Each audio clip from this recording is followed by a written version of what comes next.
everybody. Welcome back to the CODI cast. Today I'm joined by the enigmatic, thank God that's how you say it. That's a big word. Too big for a Friday morning, to be honest. Definitely. Rosie Chong. So you might have actually seen her on LinkedIn.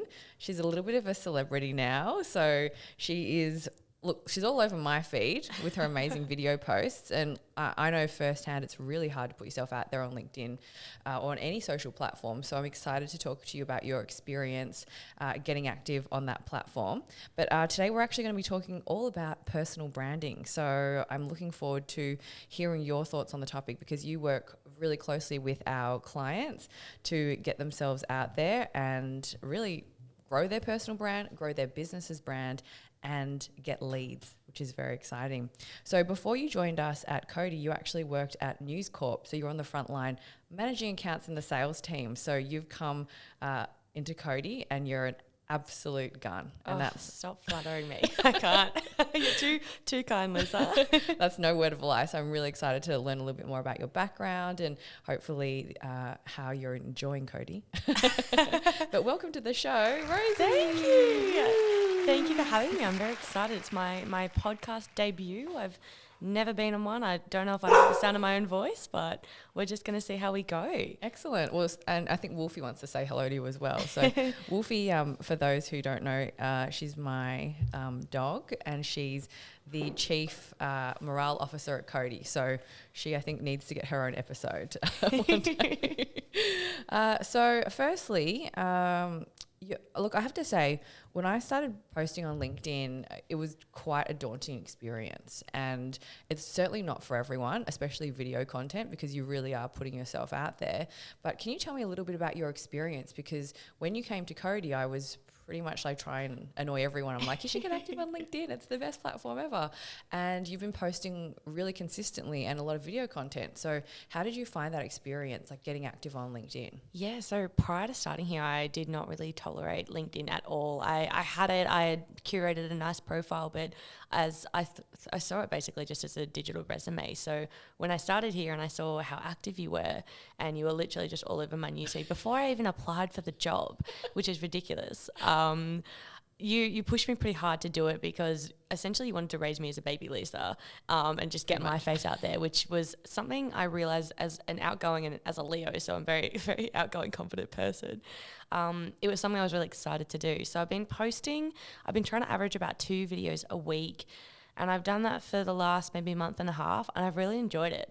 The first one was terrifying. I had no idea what I was doing, and I think the second video I posted, which was just by myself, went crazy. It was 3,000 plus views and I was like, what is going on? Who are all these strangers?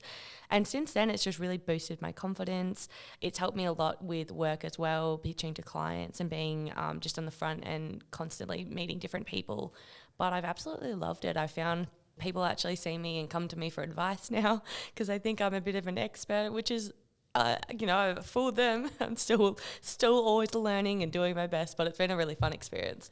That's fantastic. And can I ask you, what was it like posting that first video? Because I remember posting mine and I just thought, literally no one's going to even watch this. And I remember going, hey guys, I'd love to hear your comments. And of course, literally no one replies. Of course. I know, I still do it at the end of every video. I'm like, leave a comment in below like a YouTuber does. And I was like, I don't have 1 million subscribers. I got 3 friends. The first one was terrifying. So you and I managed to film a video together because I pestered you a little bit and being like, hi, can I please borrow you? Because I just needed the moral support. And after posting that and realizing that people are actually quite forgiving on the platform as opposed to maybe, influencers have a huger platform on, and that's not a word, a bigger platform on Instagram. People are just really supportive and really, want to see you doing well and tell you congratulations or like, this is awesome. And the first one was definitely the scariest. And since then it's become a bit of second nature. So the first one was definitely terrifying, but it had really good responses and people were really, really supportive. I had, high school teachers liking it and my boyfriend supporting it and the entire CODI team. So it's really nice to have people really rallying behind and help me boost my confidence with wanting to keep posting. Yeah, the interesting thing about LinkedIn is I find it's a really positive platform. So Definitely. Look at, say, maybe something like an Instagram and it's a little bit more negative. There's a lot of trolls where I feel like on the whole, LinkedIn people are pretty good. Like the communities, It's pretty wholesome. it is. And I feel like there are some creepy men out there Oh, that slide into DMs. I don't want to talk about that. That's a whole nother episode. Yes. The creeps of LinkedIn. Yes. With Rosie and Lisa. I feel like that's a whole, like you literally just have shows and episodes on all the crazy messages you receive. But on the topic of messages, I know that a lot of people use LinkedIn for message outreach to try and generate leads. So do you have some tips on some do's and don'ts for that? Oh, definitely. I'll definitely start with the don'ts because I've had quite a few of people actually reach out to me with things I think that's not great. So the first one is definitely don't reach out to them and ask them to like all of your posts and make sure they're following your content and, you know, thumbing up your skills. I had someone the other day say, hi, I've thumbed up all of your skills. Can you do the same for me now? It's like, that's the last thing I'm going to do. So definitely be a little bit more authentic and don't be so needy, I guess. If you're willing to start a more genuine conversation, I definitely think that's a big do. What I like to do if I'm reaching out to someone, especially someone I might not have mutual connections with, is I'll spend some time on their profile, maybe looking at where they've worked or if they've posted recently, and then I'll make a comment on that when I'm sending a message. For example, you know, hi Joe, absolutely loved your post on your digital marketing analysis. I find it really interesting that you talked about this. Would also love to be in touch, blah, blah, blah. So I think that's a really good thing, is keeping it a little bit shorter and being really authentic and make it personal. I also had someone else who sent me a message and they were originally trying to get me to help them find jobs for their company, and then were trying to tell me, okay, well, you need to fix this, because I had seen that they'd spelt my name wrong, they hadn't used proper grammar, and for me that's a big don't as well. When I'm sending out a message to, whether it's a friend or, you know, back in the day with recruiters, or maybe someone that's a CEO or a CMO, someone who's quite senior, I definitely make sure I invest the time to spell their name correctly, use the right capitalization of sentences, or just even basic grammar. So I think the way that you convey yourself, even in a short message, is so important. Oh, fantastic. Yeah, look, those are great tips. I mean, I think even just the basics of getting the name right, like the number of times I've received, hi Joe, I'm like, I think you've got the wrong person. That's literally not my name. I'm nowhere close to it. So those are fantastic tips. And I love what you said about, you know, being authentic and making sure that it's really genuine. So you do your research, you make sure that you're trying to see if there's any sort of common ground, because at the end of the day, you just don't want to send out something that is too salesy. And I think a lot of people are so quick to want to ask for something from you, but they're not wanting to give value or see how they can offer you value. So I think that's definitely something. I think the biggest thing is building a relationship first, because most of these people you're probably reaching out to cold. You probably don't know them personally. Even if you have a mutual connection, this other person might not actually know you face to face, or even, you know, video call to video call. So I think it's important to spend a bit of time investing in forming a relationship, forming that connection before you then go on with the sales pitch. And even if you have a sales pitch, like you were saying, Lisa, don't be too cold and salesy, because no one likes that. Like, you and I work in sales, but it's very much, you know, we put charisma and relationships and putting that passion first. And then we can sort of talk about, oh, maybe we could work together. Exactly right. And I find that when you're posting content and then when you reach out to people, it's almost like they feel like they know you. So definitely. So that's one of the benefits. And, you know, I know that both you and I, like, we're pretty, I would say that we're very authentic on the platform, and we don't try and be someone that we're not. And that's always really challenging, I think, on LinkedIn, because people perceive it to be, well, it is a professional networking platform, but you feel like you need to maybe be super professional and almost have no personality. Whereas I feel like it actually is a strength if you're willing to show your personality, because at the end of the day, we're all humans. So definitely agree. Although you're trying to work with businesses, it's still just made up of a whole lot of people. So people connect with people. So if you're just a boring corporate robot, which I definitely was at that stage of my career, I don't feel like people will gravitate towards you as much. Yeah, I think people really are attracted to positive, fun, authentic, genuine people. For me, what I realised, you know, when I was still in uni and trying to find jobs or start going into internships, I was very fixated fixated on wanting to be professional, corporate, not step out of a foot out of the line. And now in the last year, having been a bit more active on LinkedIn in the last couple of months as well, and even just seeing how the app has transitioned, a lot more people are willing to be a little bit more real, a bit more authentic. And I think COVID had a big part in that as well, that a lot of people were working at home and, you know, in their pajamas and Ugg boots, and sure, they're running a multi-million-dollar company, or maybe they're, you know, someone who used to be a bartender, and at the end of the day, we're all the same people. And so that's what LinkedIn has become, which I think is really great. Yeah, absolutely. And speaking of authentic, that's not a word, authenticity, I've actually been very open about like mental health challenges. Yes. And I find that those kind of posts have actually worked. I don't say work well because that's not it, but I think people have connected the most with those. Like when I talk about the struggles of being an introvert or just, you know, dealing with stress and anxiety. So do you I guess what words of encouragement do you have for people who are maybe a bit scared to show their vulnerable side? I can definitely concur with that. I posted a video a couple of weeks ago talking about my own struggle with stress and mental health and anxiety and managing all of that. So I think if I was to give advice, I'd probably just say, you know, take the time to realize that you're not alone, and that it is okay to actually share your story, and that it actually helps a lot of other people. What I've found is, you know, not even in LinkedIn, even with sharing it on Instagram or Facebook, if I've seen other influencers or celebrities who are a little bit more raw, I realized that, I'm not alone, you know, with this struggle of stress or feeling overworked or anxiety. So I think it's feel confident in this, or comfortable, I guess, knowing that there's a whole sea of people that also feel the exact same, and that it's actually okay to be a little bit more vulnerable, and it adds a lot more realness to your profile and your personal branding. And I think it almost, for me, I respect people a lot more if they're willing to share that kind of story. And look, it doesn't have to be everything you share with your therapist. You know, you can keep things to yourself, but just even being able to feel confident and open up, they're like, yes, I struggle with anxiety.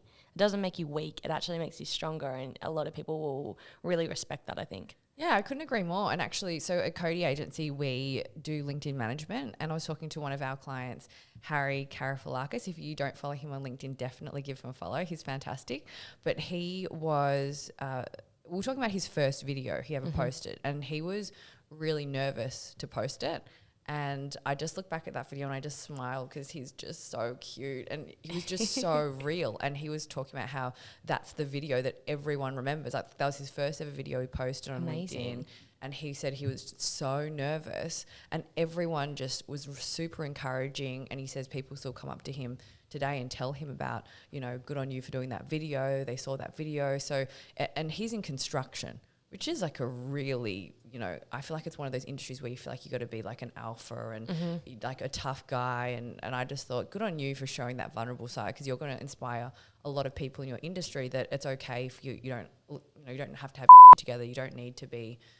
Can you swear on this? Maybe beep that up, please.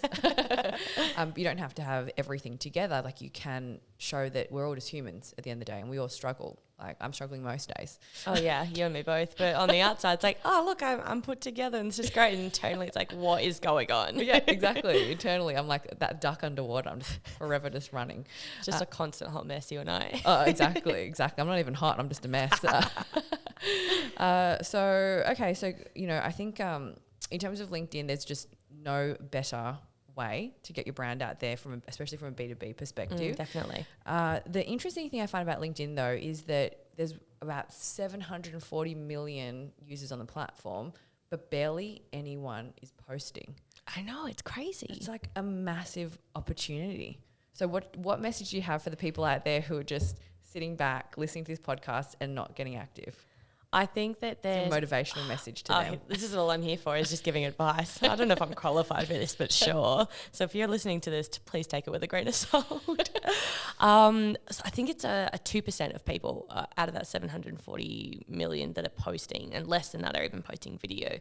So I think it's really important for business owners, C-suite, you know, you don't have to be, you know, someone running a multi-million-dollar company. You could just be someone starting out a business. You don't even have to be starting a business. You can be any person that, you know, whatever you want to talk about. I think feel confident in posting it, because it's going to help you get your face out there. It's going to help you get your brand out there, and people are going to realize and get to know you a little bit better. Like, oh, I associate this person with, this kind of thought leadership or XY brand, whatever it is that you're talking about. If you're not posting, you're not getting your face out there, you're just missing the opportunity.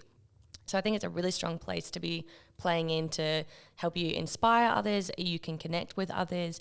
It really just helps you cement your personal branding as well, whether you're talking about, hospitality, whether you're talking about construction, whether you're talking about digital media, whatever it is. If you're not giving it a go, well, then you're literally just going to be sitting there and no one's going to know you. So it's a great way to help people really understand and get to know you better if you don't have a chance to meet them. A conversation we were having a couple of weeks ago, Lisa, was that, if a video gets 1,000 views, that's 1,000 people you could have sat and have a 30-minute coffee with, but instead you've put your face and your message in front of 1,000 people, and it's a lot more, it's a lot easier and a lot less effort to be able to do that. And it's ridiculous how far the reach is organically on a platform at the moment. And look, if you're not doing it, you're missing out. Exactly. So focus on the things that can go right. The question, I don't know. No, that was great. Very motivational. And focus on the things that can go right as opposed to things that might not even happen. I think that stops a lot of people. But absolutely what you were saying about the efficiency, couldn't agree with more. And I always describe LinkedIn as like a boardroom without borders. I'm trademarking that LinkedIn, so don't steal that for your tagline. But yes, great tips on LinkedIn. So hopefully that will encourage some more people out there to jump on and get posting. And if anyone has any questions or wants tips, definitely reach out to Rosie. She's fantastic. Follow me on LinkedIn. Yep, give her a follow on LinkedIn and engage with her content. She's great. So we're going to move on to our next segment, which is Trend Watch. Ooh. I feel like we need like a Trend Watch opener, guys. Like Trend some Watch. sort of Trend Watch. Oh, that's definitely not going to be it. I don't think that's going to. It's not going to be me singing it. That was horrendous. I'm so sorry. Trend Watch. I didn't even practice that. So coordinated. I love it. We are literally the same person. It's sad. No, I feel bad for you.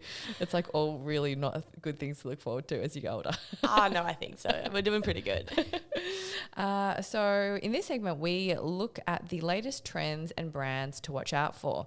So I always make this joke, and I don't think anyone finds it funny, but I always say, I ask my guests to highlight a brand or content creator other than myself. I think everyone's like, the sad thing is that when I was looking at these questions and preparing for today's podcast, I thought, ooh, Lisa's really good at branding. You brainwashed me. It's all working. You're actually the only LinkedIn influencer that exists. No one else.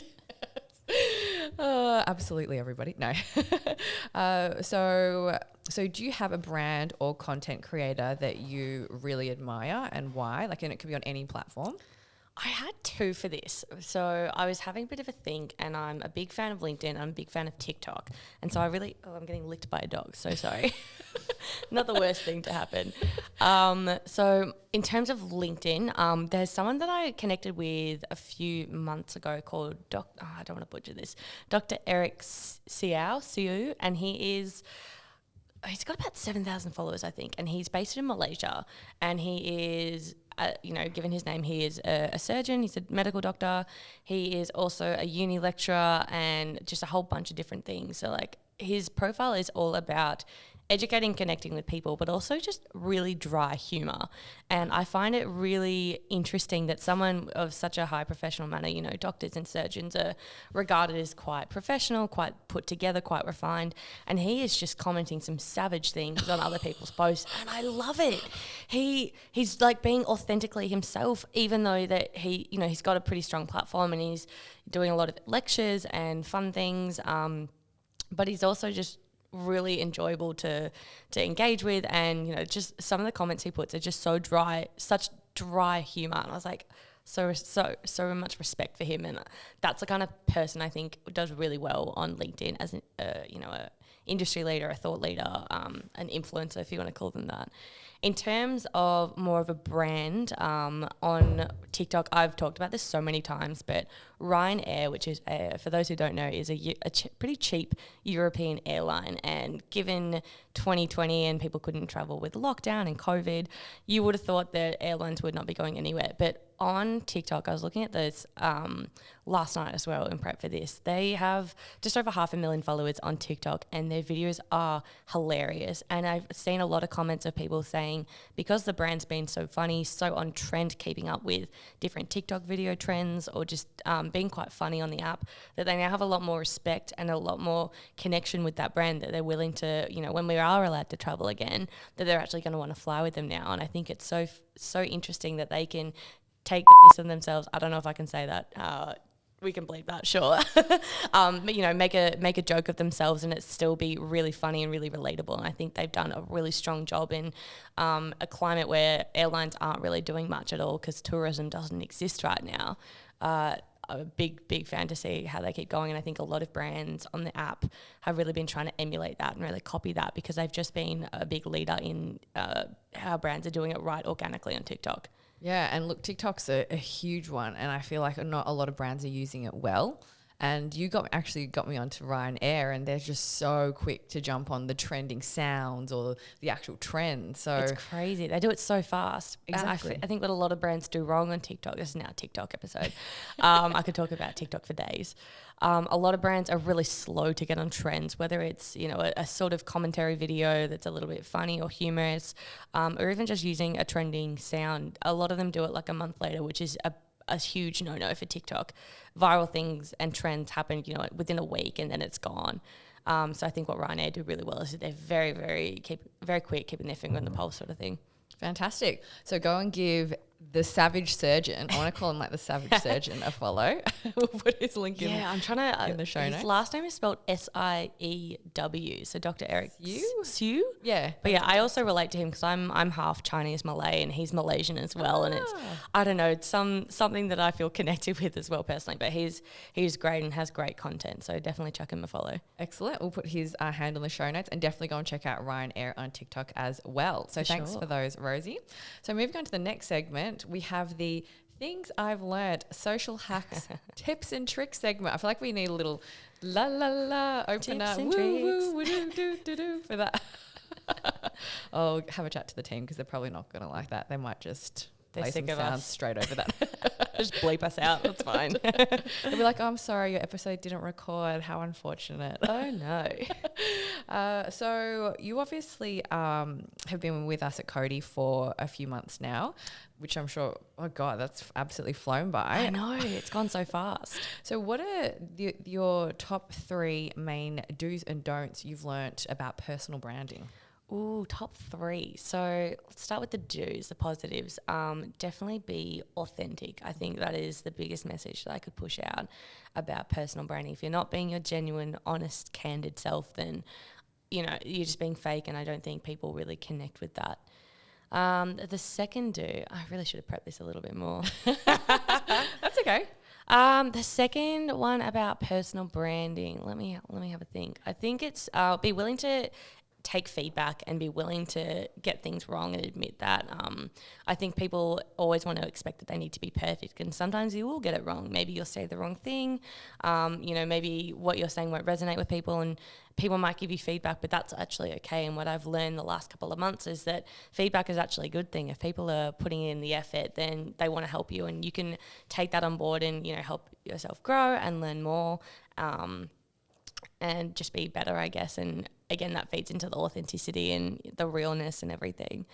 The last one is definitely be willing to connect with an audience. I think for me, what I've realized is that part of personal branding is not only putting yourself out there and doing that consistently, but it's also being able to connect and learn from others. So for me, that's commenting on others' posts and, you know, getting my own tone of voice out there so people can see, oh, I'm not just, you know, this digital marketing person. I'm actually a human that's quite a mess, and, you know, I take a lot of piss out of myself. Again, I don't know another phrase right now. I don't take myself too seriously, and so I like being able to connect with others who are very similar and, you know, engage with other people's posts. And I think that's a pretty big thing as well. You know, you can post your own content, but if you're not backing it up with, you know, engaging with others and giving back what they're giving to you with likes or comments or shares or whatever, then I don't think you're doing it right. Yeah, and I actually just want to quickly jump in there because, you know, I think not taking yourself seriously doesn't mean you don't take work seriously. And I think a lot of people fall into that trap of going, oh, but if I show that I've got a personality, I want to have fun, people will think I'm not taking work seriously. And it's like, I could not take work more seriously. Like, I love what I do, and I would work all day if I possibly could, because I just genuinely love our team. I love digital marketing. I love our clients. But, you know, pretty much everyone who knows me knows that I'm really immature, but they would hopefully not doubt that I don't work hard. So, yeah, I think it's really important to, yes, obviously show that you don't take yourself too seriously, but also show that, yeah, you are passionate about what you do at the same time.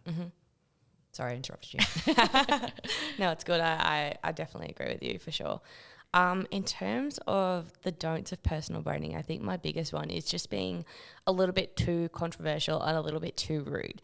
There's a fine line where you can share your own opinion, you can share a controversial opinion, and if you can back it up, awesome. We were having that chat a couple of weeks ago that, sure, you can, you know, make a post and have an opinion that a lot of people might disagree with, but if you can back it up, then that's fine. But if you're just going to pluck things out of thin air, make outrageous claims, and just be a little bit rude and a little bit blunt, I don't think that's, look, if you're a rude, blunt person, that's the personal branding you want, go for it. But for me, what I found is that just ostracizes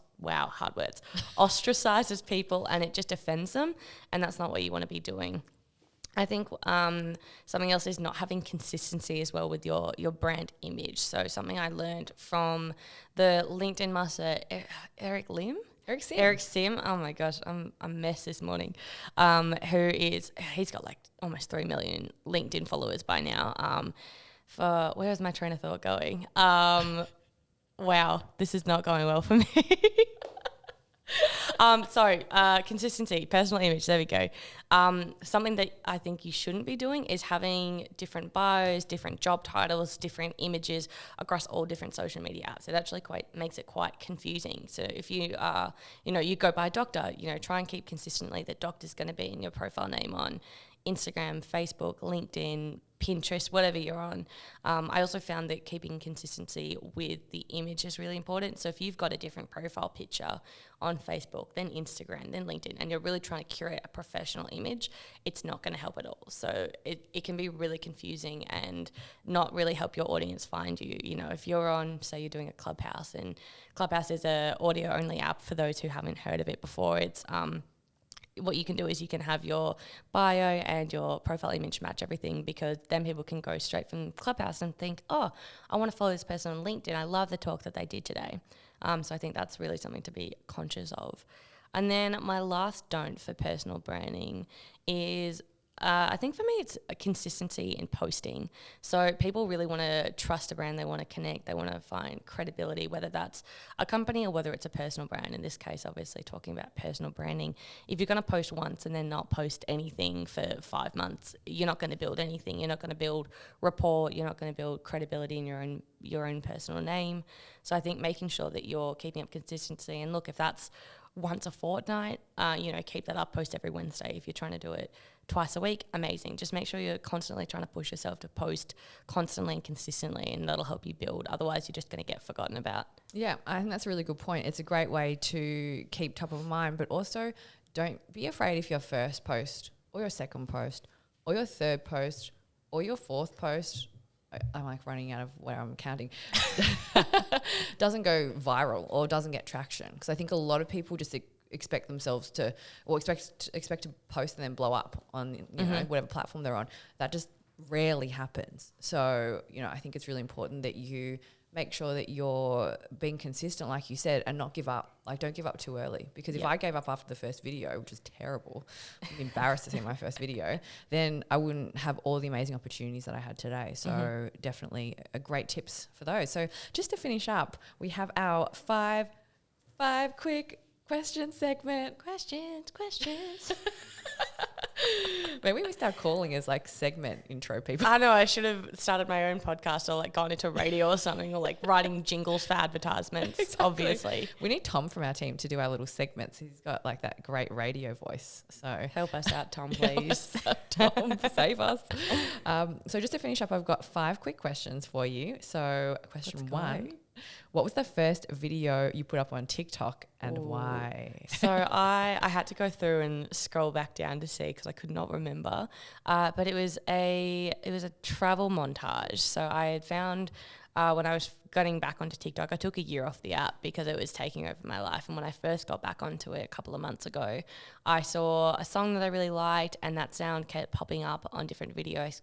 And this was back in mid-lockdown, so really wanted to travel. I had to cancel all my Europe trips or even interstate trips, It makes me sound so pretentious. I'm so sorry. And so I posted a montage of a trip I'd had a few years before using this same sound, and put in a few videos from when I'd done a trip when I had graduated from uni and had gone traveling with a friend. And so that was the first video, and it got like 600 views, and I thought, wow, I've made it. This is it. And now I've had videos that have had like 4 views. And I'm like, oh, okay. Interesting. But it's that consistency. Yes, like definitely. And not giving up. So good one. I'm just going to actually just throw a random one in here for you. No. So yeah, you're not going to say this one. Great. Who's your celebrity crush? I always find this really interesting. This is your chance to shoot your shot, actually. Oh, my poor boyfriend. I love him to bits. Other than your boyfriend. He's great. Go follow him on LinkedIn. Block your ears, Damien. Poor Damien. Ooh, celebrity crush. So I'm gonna go girl crush. Absolutely adore what's her name, Rachel McAdams and Margot Robbie. Just like powerhouses. They're doing incredible things. I just adore them. I would do anything for them. They are. I would love to be their best friend. Like, please, I could be their personal assistant, whatever you want. In terms of male, it's a hard one. Growing up, definitely young Leo DiCaprio. Yeah, Leo. Big fan. And probably a fan of Ryan Reynolds. Just a couple, Ryan Reynolds and Blake Lively. They are just, again, I would love to be their child, please. Raise me as a puppy, whatever you want. I don't care. I can sleep on the floor. Guys. Like, please. Sleep on the floor. Or whatever. No, Ryan, I don't know. Old school was definitely young Leonardo DiCaprio, and my first celebrity crush was Orlando Bloom, which is embarrassing. Loved Orlando Bloom. Weirdly from like Legolas. Lord of the Rings. Lord of the Rings. I'm not a Lord of the Rings fan, but big fan of Pirates of the Caribbean. Yeah. But yeah, that was like 14 answers. Okay. It's meant to be 5 quick questions. I'm just rambling. I love when you went for, I don't know if I can do one, and then you've got 14. Fantastic. So what's the funniest, strangest message you received on LinkedIn? And try and keep it clean if possible. So I've got a few. I've got one where someone decided to share the photos of the meal that they had over the long weekend, and it was 9 or 10 photos I had been sent. I was like, this is very wholesome, but very weird. And they were recommending this restaurant, and it was somewhere in Glen Waverley in Victoria. So go check out this Chinese restaurant. Looked great. But one that I think was a little bit more wholesome was my Year 12 history teacher commented on my LinkedIn video and said, "You belong in Hollywood." Full stop. Very serious. And I was like, wow, this is great. Oh, that is so cute. So sweet. And he was, one of my favorite teachers I ever had, and I was having this conversation with my boyfriend a couple of weeks ago as well. And it's so wholesome to think that, years down the track that they're still willing to, be connected or support. So that was definitely, I think, the sweetest thing I've had. Not so much on the weird side. Oh, that's really cute. Shout out to your history teacher. Thanks, Dr. Peterson. Oh, Dr. Peterson. Hi, Dr. Peterson. Give us a rating and review Dr. Peterson. Shameless. Okay, so what's the funniest or most surprising reaction you've received to content you've posted? Ooh, I had someone who asked if I was married. Oh. Which was really interesting. So they're like, "Oh, I absolutely love your content." And I was like, "Oh, that's so nice." And they were like, "So, like, what do you do with yourself? Are you married?" I've then had other people who liked or commented on my post and been like, "So, like, what do you do for work?" And I was like, "Okay, I just, it's in my bio. It's in my LinkedIn history. It's in my post. Digital marketing is what I do." So it's just been interesting that people will generically comment or respond and just go completely off track or just not have put in the effort to sort of look at what you're doing. So it's been some mixed reviews. I've had someone say, "I'd love to lick your feet," but wow, like comment on my post in public. I'm like, "Are you serious right now?" I haven't tapped into that side of LinkedIn yet, thankfully. This isn't only feet, guys. This is like a serious networking platform. So so that's not good. Very unhygienic as well. We're now going to get feet comments on the podcast. No. But look, each their own. If you like feet, all power to you. That's good for you, not for us. Yeah, well, just not on LinkedIn. Just maybe don't tell me that. And then just to finish up, if you could have invented one product in the market, what would it be? I had a long think about this question, and I started pretty generic. It's like, TikTok, a simple idea. It's so powerful. It's boomed in the last year or two. But what I realized is the one that I really like and something I enjoy is stories. So stories on whether it's, it started on Snapchat and has just skyrocketed into Instagram, LinkedIn, Facebook. And I think it's just the concept of something that, is only 24 hours when it's posted. It disappears after that. You don't really have to be as serious. And for me, I like using stories to be able to just keep up to date with, celebrities or my friends or influencers and things that are a little bit more relaxed. And it's, again, very simple concept, but it's just been exponential in social media platforms. And I think that would definitely be something I would have loved to just thought of 24 hours. Let's just do a quick post. We're already doing photos on this app and this app and this app. Why don't we just make it a little bit quicker so people can share things that are a bit more impromptu and don't necessarily need to be as curated or as edited or filtered. Not that I love super edited or curated on Instagram or TikTok or anything, but I definitely like the more relaxed nature of a story. Fantastic. Well, look, I wish I created Instagram or Facebook or TikTok or LinkedIn. Oh, to be Mark Zuckerberg. Exactly. But stories is a great one. I agree. I think it means that it's actually a good gateway into posting permanent feed content. So definitely get on stories if you guys haven't already. Well, that takes us to the end of the show. So thank you so much for stopping by today, Rosie. Really appreciate it. Thank you for having me and tolerating my hot mess on a Friday morning. No, it was great. Great way to start the day, actually. Definitely. So if you want to give Rosie a follow, you can check her out on LinkedIn. You can check her out on TikTok. You can check her out on Instagram. She's across all those platforms. I'm everywhere. Yeah, you're pretty much obsessed with social as much as I am, which is great. So thank you so much, Rosie, and I look forward to seeing you in the office. I will see you in a little bit. Yeah. Thanks. Bye.